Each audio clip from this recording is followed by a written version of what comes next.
ইংরেজিতে একজন মানুষের সাথে সুন্দরভাবে কথোপকথন করার জন্য কিছু টিপস এখানে দেওয়া হল। ১. আত্মবিশ্বাস রাখুন। আপনার নিজের উপর বিশ্বাস রাখুন। আত্মবিশ্বাসী হওয়া কথোপকথনের সময় গুরুত্বপূর্ণ। ২. বিষয় নির্বাচন।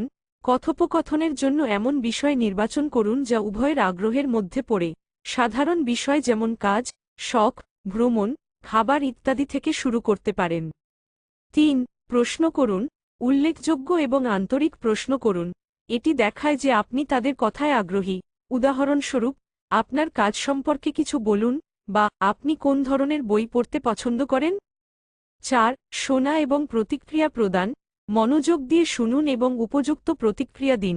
শুধু নিজের কথাই বলবেন না, তাদের কথাও শুনুন এবং সেগুলির উপর প্রতিক্রিয়া প্রদান করুন। ৫. সঠিক ভাষা ব্যবহার। ভদ্র এবং সম্মানজনক ভাষা ব্যবহার করুন। কথোপকথনে কখনোই অসম্মানজনক বা অশোভনীয় ভাষা ব্যবহার করবেন না। ৬.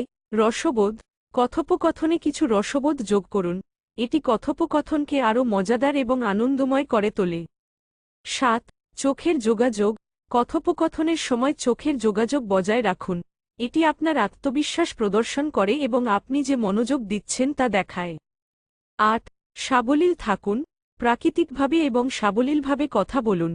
খুব বেশি জোর বা কৃত্রিমতার প্রয়োজন নেই। ৯. সহানুভূতিশীল হন। তাদের মতামত এবং অনুভূতিকে সম্মান করুন। সহানুভূতিশীল হওয়া কথোপকথনকে আরও গভীর এবং আন্তরিক করে তোলে। ১০. ছোটখাটো বিষয়গুলি উপেক্ষা করুন। কোনো ছোটখাটো ত্রুটি বা ভুল হলে সেটিকে গুরুত্ব দেবেন না। এটি কথোপকথনকে চাপমুক্ত এবং স্বাভাবিক রাখবে। এই টিপসগুলি অনুসরণ করলে আপনি একজন মানুষের সাথে ইংরেজিতে সুন্দরভাবে কথোপকথন করতে পারবেন। অনুশীলনী এখানে মূল চাবিকাঠি।